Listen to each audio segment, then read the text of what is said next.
ତ ନମସ୍କାର ବନ୍ଧୁ, ଆପଣଙ୍କୁ ସ୍ୱାଗତ ମୋର ଏଇ ନୂଆ ଭିଡ଼ିଓରେ।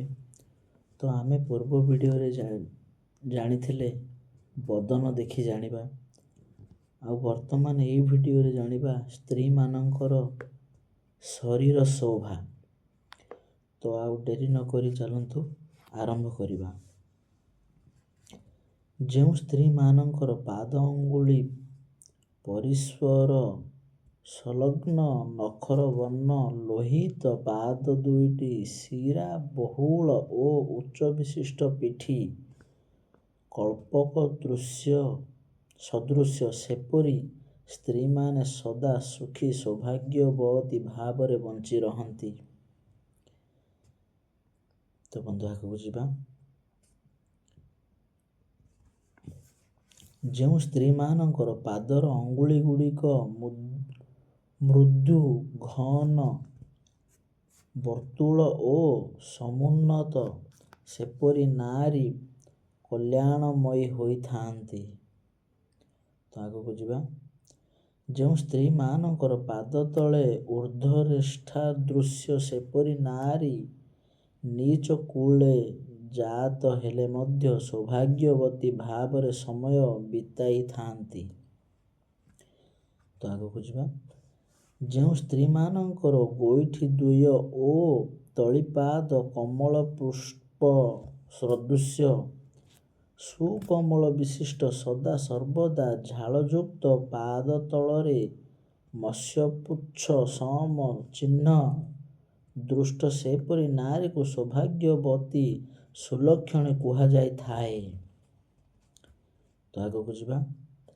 ଯେଉଁ ସ୍ତ୍ରୀମାନଙ୍କର ପାଦ ତଳେ ଚକ୍ର, ସ୍ୱସ୍ତିକ, ଶଙ୍ଖ, ପଦ୍ମ, ଧ୍ୱଜା ସମ ଛତ୍ରାଦି ଚିହ୍ନ ଦୃଷ୍ଟ, ସେପରି ସ୍ତ୍ରୀ ସୌଭାଗ୍ୟବତୀ ମନରେ ସୁଖ ଭୋଗ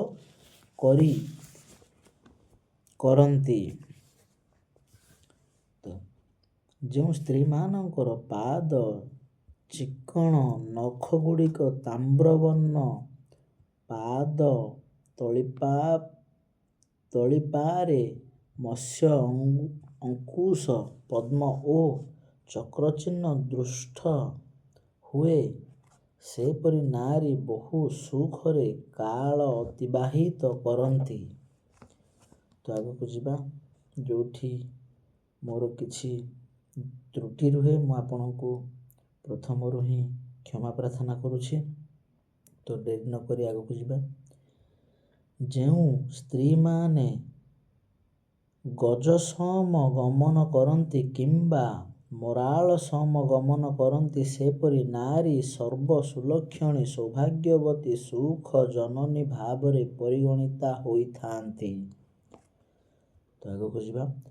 ଯେଉଁ ସ୍ତ୍ରୀମାନଙ୍କର ଚରଣର ମଧ୍ୟମାଙ୍ଗୁଳିରେ ଦୀର୍ଘରେଖା ଦେଖାଯାଏ, ସେପରି ନାରୀ ଅଖଣ୍ଡ ସୌଭାଗ୍ୟବତୀ, ସୌଭାଗ୍ୟବାନ ସ୍ୱାମୀଙ୍କର ପତ୍ନୀ ଭାବରେ ପରିଚିତ ହୋଇଥାନ୍ତି। ତ ଆଗକୁ ଯିବା। ଯେଉଁ ସ୍ତ୍ରୀମାନଙ୍କର ପାଦ ତଳର ଊର୍ଦ୍ଧ୍ୱରେଖା ପାଦର ମଧ୍ୟମାଙ୍ଗୁଳି ଯାଏ ଲମ୍ବିଥାଏ, ସେପରି ନାରୀ ବହୁ ସୌଭାଗ୍ୟବତୀ ଅଧିକାରିଣୀ ହୋଇଥାନ୍ତି। ତ ଆଗକୁ ଯିବା।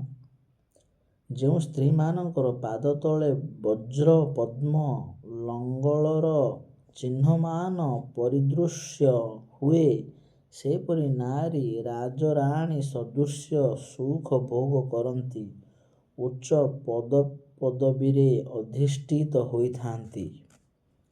ତ ଆଗକୁ ଯିବା। ଯେଉଁ ନାରୀମାନଙ୍କର ହସ୍ତ ଓ ପାଦ ତଳ ତାମ୍ରବର୍ଣ୍ଣ, ପ୍ରାୟ ନଖଗୁଡ଼ିକ ତାମ୍ରବର୍ଣ୍ଣ ସଦୃଶ୍ୟ, ସେମାନେ ବହୁ ପୁତ୍ର ପୌତ୍ରାଦିର ଅଧିକାରିଣୀ ହେବା ସହ ଦୀର୍ଘାୟୁ ହୋଇଥାନ୍ତି, ସ୍ୱାମୀଙ୍କୁ ସମସ୍ତ ବିପଦରୁ ବଞ୍ଚାଇଥାନ୍ତି। ତ ଆଗକୁ ଯିବା।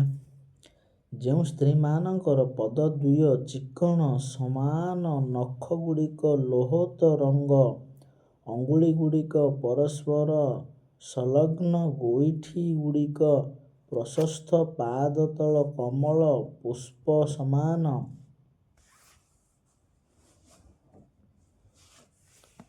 ତ ଏଇ ଚାପ୍ଟର ତ ଏତିକି, ଆଉ ଆଗକୁ ଯିବା। ଯେଉଁ ସ୍ତ୍ରୀମାନଙ୍କର ପାଦ ତଳେ ମତ୍ସ୍ୟ ମକର ଅଙ୍କୁଶ ଯବ ପଦ୍ମ ଚିହ୍ନମାନ ସଦୃଷ୍ଟ ହୁଏ, ସେପରି ନାରୀ ରାଜରାଣୀ ସଦୃଶ୍ୟ ସମାଜରେ ବଞ୍ଚି ରହନ୍ତି ଏବଂ ଶାନ୍ତିରେ କାଳାତିପାତ କରିଥାନ୍ତି। ତ ଆଗକୁ ଯିବା। ଯେଉଁ ସ୍ତ୍ରୀମାନଙ୍କର ପାଦ ଅଙ୍ଗୁଳି ସମସ୍ତ ସମାନ, ନଖଗୁଡ଼ିକ ସମାନ, ପାଦଗୁଡ଼ିକ ଦୀର୍ଘ, ସେହି ନାରୀମାନେ ସୌଭାଗ୍ୟବତୀ।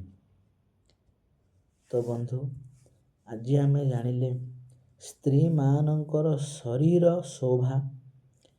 ଆମେ ଆଗାମୀ ଭିଡ଼ିଓରେ ଜାଣିବା ସ୍ତ୍ରୀମାନଙ୍କର ପାଦ ଦେଖିବା।